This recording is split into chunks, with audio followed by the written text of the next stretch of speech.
दोस्तों, अगर हमारे चैनल को सब्सक्राइब नहीं किया तो फौरन सब्सक्राइब कर लें और वीडियो को लाइक ज़रूर करें ताकि आने वाली हर किस्त का ज़बरदस्त ट्विस्ट आप सबसे पहले देख सकें। दोस्तों, अवनी सबके सामने बट्टू की DNA रिपोर्ट दिखा देती है। ये रिपोर्ट देखते ही रूही के हाथ कांपने लगते हैं, इसकी आंखें हैरत से फैल जाती हैं और वो शदीद सदमे में चली जाती है। रूही को एहसास होने लगता है कि उसने नाहर जी पर भरोसा नहीं किया और शायद वो बहुत बड़ी गलती कर बैठी है। वो गुस्से और दुख में अवनी से सवाल करती है, तुमने ये सब क्यों किया? तुम्हें मुझ पर एतमाद करना चाहिए था। मैं तुम्हें और नाहिर जी को एक जैसा समझती थी। तुमने इतनी बड़ी बात मुझसे छिपाई क्यों?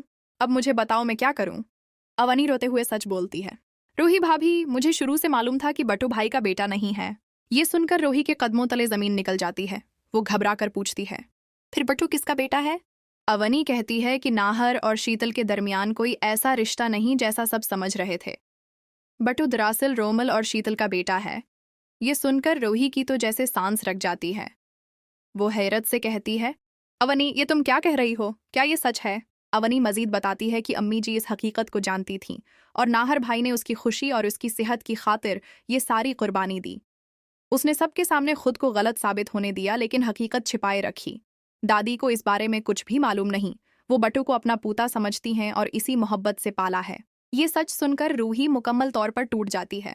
इसे अपनी गलत फहमियों पर शर्मिंदगी होने लगती है। अवनी मजीद रोते हुए एतराफ़ करती है कि उसने शीतल को जहर दिया था ताकि वो रोमल की जिंदगी से हमेशा के लिए दूर हो जाए। वो कहती है कि उससे बहुत बड़ी गलती हो गई। वो सिर्फ अपने रिश्ते को बचाना चाहती थी। इधर शीतल इस सब के बाद घर छोड़ने का फैसला कर लेती है। वो कहती है कि वो ऐसे घर में नहीं रह सकती जहां हर रिश्ते पर शक हो और हर सच छिपाया गया हो। नाहर उसे रोकने की भरपूर कोशिश करता है।